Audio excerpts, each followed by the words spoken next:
Hello and welcome to Tea Talks. Today I am with a very close and dear friend, Ashley, and family really. Ashley is a DC-based creative studying sports medicine at Howard University. She aims to teach people of color to heal their bodies using alternative medicine. And her passion is creating spaces for Black people to tell their stories, connect, and be well through movement, plant medicine, and arts. So I'm really excited to take some time out to ask Ashley some questions so that she can share her insight and wisdom with us and with me. All right. So hello, Ashley.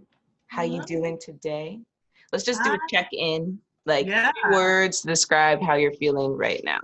Those are necessary. Always appreciate you for that. Yes.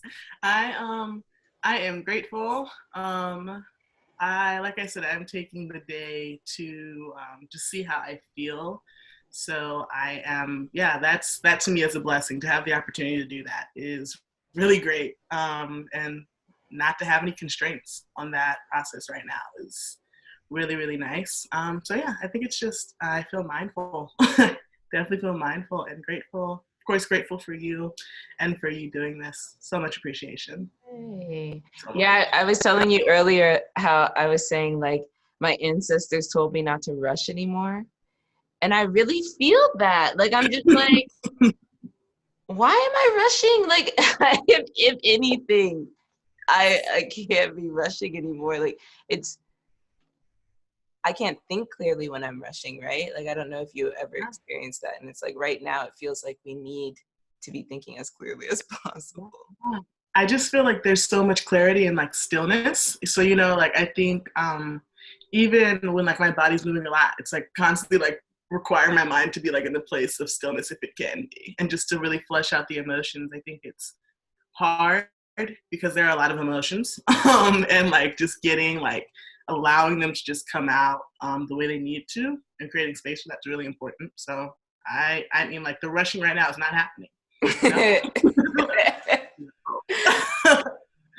That like brings me to a question that I have for you.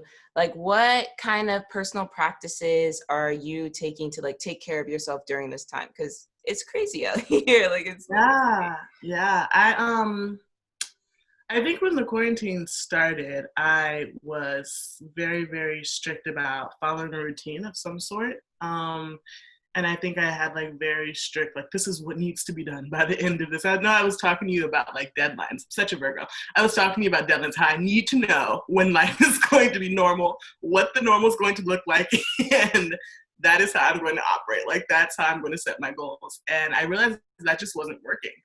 So I think that I do still have a pretty strict morning routine, but it's really based on the fact that if I wake up, no matter what, I usually give myself 2 hours before anything else is affecting my presence other than myself. And I think it's important to do the energy cleanse in the morning and at night.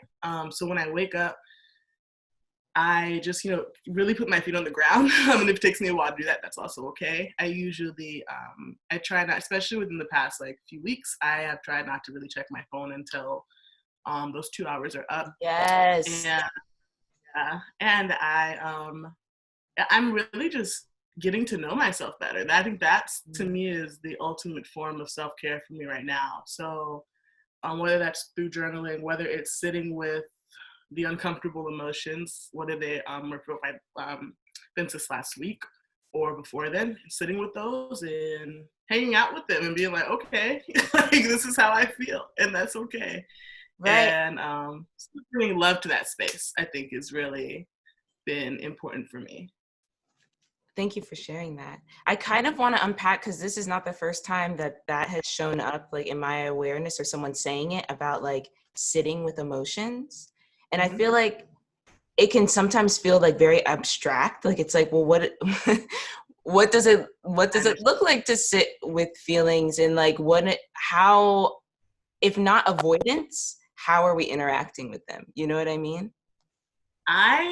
So I am one that will like avoid something. I struggled for a very long time with procrastination, and I mean like up to probably like the past like month. Like really struggle. I am just now when it comes to feelings, when it comes to things I've just like put off because they felt impossible. Like I struggle with that with my emotions as well. So it's I a lot of times will use different forms of escapism. It could be, Netflix. It could be another person. It could be like anything, really just like distracting my mind, be like, oh, like that's okay, like it doesn't matter, like that'll pass. Like, no, like what is this? What is this that's still coming up in me? Like, what does it mean? And getting it out.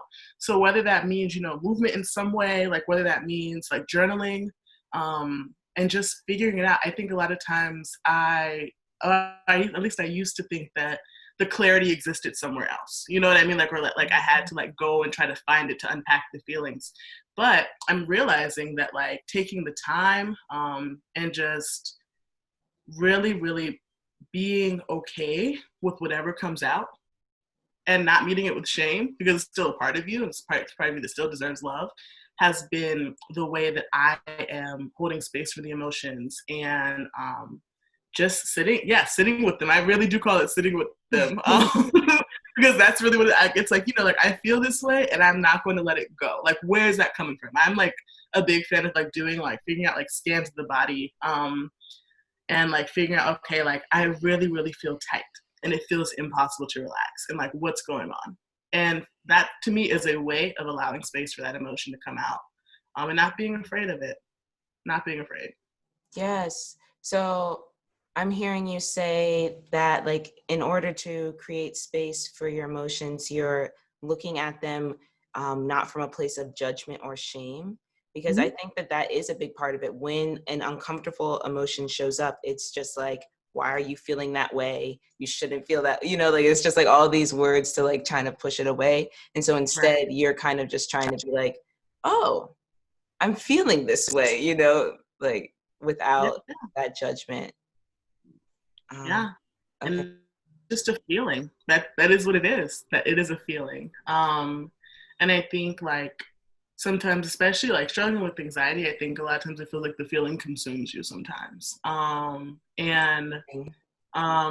just, you just have to keep going. You have to keep going. You have to keep unpacking. And for me, like, I just think I owe myself that right now. So that is really where I've been with it.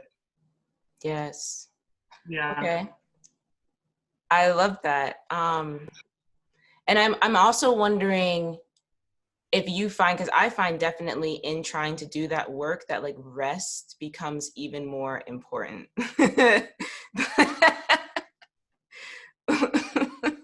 It's a lot of work.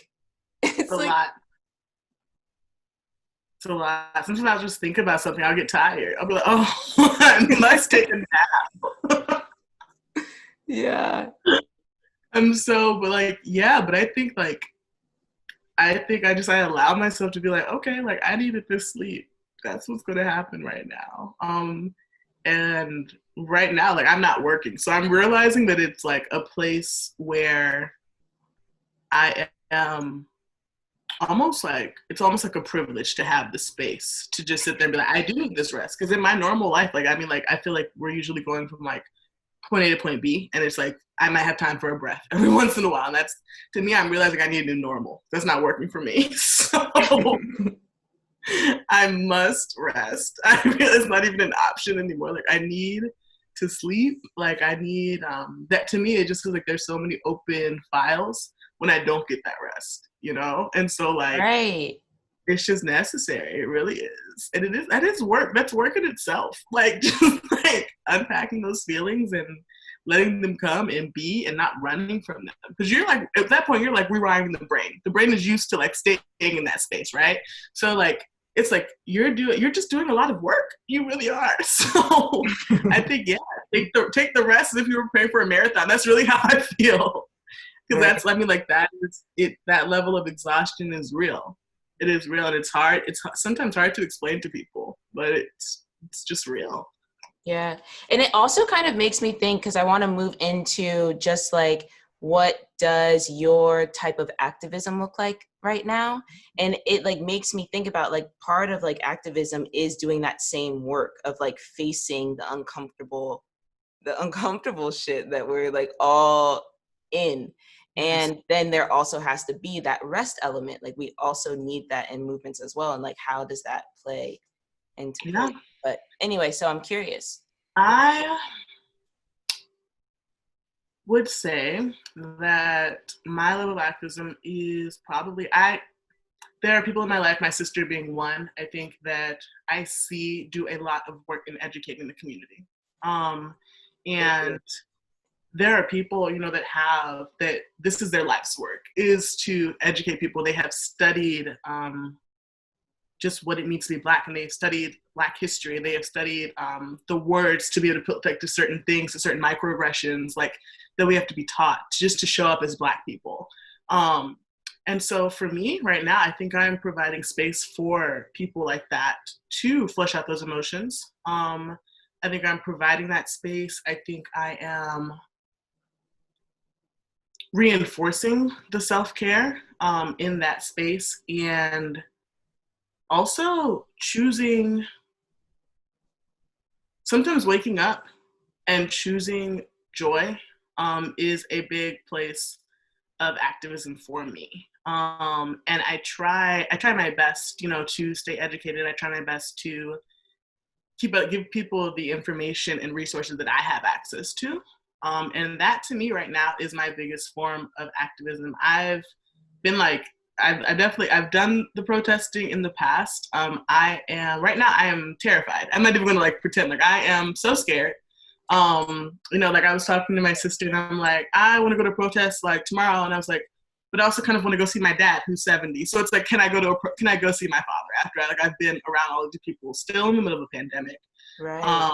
And there are just so many attacks on like Black life. There's so many attacks on like just like what it means to be Black and like Black experience itself. And so providing the space for people to flush out their emotions and making sure that people are still able to show up as like their authentic self when they're communicating with me, and encouraging them to do that when they're communicating with everyone, to me has been my base level of activism right now.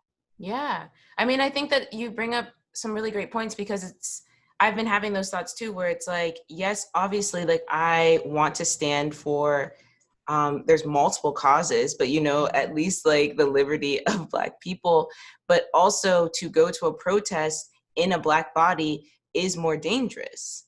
And so I feel why I wanted to open this conversation is because I've been trying to, there's a perspective for me that is like a judgment on like, you should be there, like why aren't you there? And then there's another voice that's like, there's so many ways that we can contribute, right? Like, and I think that it's important to have conversations around that, because we each have our roles to play, right? And I'm so grateful for those that are going out and like using their voices and their bodies to protest, right? Like, they're brave.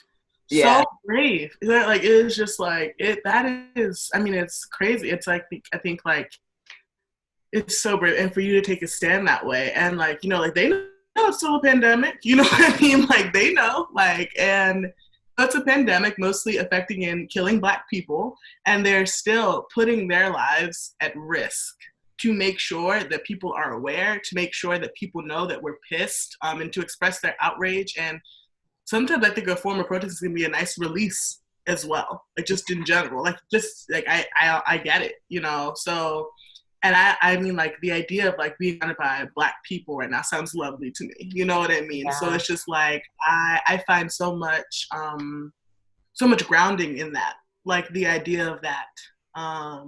And so yeah, I mean, like that itself is work. Like it's so much. It is so much. I know, like they're just brave. Like they are brave, and I can only imagine the emotions that are coming up for them in that time as well. So it's a lot. Right. Yeah. The work continues. Yeah. So my last question for you, which is going to be my question like for everyone, because I'm very curious, but like, what is your vision of a better future? Like, what does that look like to you in your reality from your perspective? And I know it's a big question. It doesn't have to be all of it, but some elements. Yes, I've actually been thinking about that a lot lately because I often feel like I don't speak on things because it's like, well, I can't imagine what better looks like, and I just like won't say anything, and like that's my way of like just dismissing it as a thought or a concept. But I really do think that there are so many different systems that have to be dismantled for us to just start moving forward. So I think maybe for me, a better future looks like one where not just like inclusion is okay, but like or whatever, like but I think like a pro-black future to me is important. Not just like a not racist one, but like a pro-black future to me is very important. Giving space for black people to exist and really be free. Free from judgment, free from worry, fear, free from all of those things, and that level of oppression to me is what just a better life looks like. And the acknowledgement, like the acknowledgement that this is what happened. This is the experience you were living as a black person. We had to change that, and so now this is me actively doing better. And like I think like for me that means a lot. Just that acknowledgement and like that feeling of freedom means a lot. And just being able to exist. I think it's so important just to be like, I just want to show up today. I don't want it to be the type of thing where I walk and someone makes a statement or a thought. And I think like, again, I think the brain has to be reprogrammed for white people and even for a lot of other people of color to think differently about black people. I think that we deserve freedom from ourselves and our own judgment. I think we deserve freedom from everyone else's judgment as well. And I don't think there need to be any constraints on what Black freedom and Black love and Black excellence look like. I want to feel actively supported in that part of my journey every day. So that for me, like that is just the start of what it would mean to like be better or like look like a better world. But it's crazy because it always feels very far. It always feels so far that I never think when I sit and like I think a lot of times I make these like a certain thing, like certain walls for myself, like, okay, well, like I'm going to free myself from this emotion, but what it would really mean to like go out and know that like that freedom exists with how everyone thinks about you and like what they think is possible for you is to me what it would look like just to start. That's just the start for me. Right. And that really sounds like it is work that we can access within ourselves. Like the being able to face a feeling without judgment, like the judgment is punitive in a way, like in our own like mental state. So like breaking down those walls feels like an effort towards our liberation individually. And if we can teach it and share it, then it can collectively as well. So. I agree. Well, thank you so much for joining me on this tea talk. Thank you for having me. I appreciate it so much. Yes, I appreciate your wisdom. I would like to, as things continue on, I would like to continue to have conversations with you. Would love it. Definitely welcome it. But yes, I appreciate you so much for doing this. And just sharing it and sharing yourself. I always appreciate that. But yes, so grateful for you. All right, guys. Thank you for tuning in. Check us next Friday.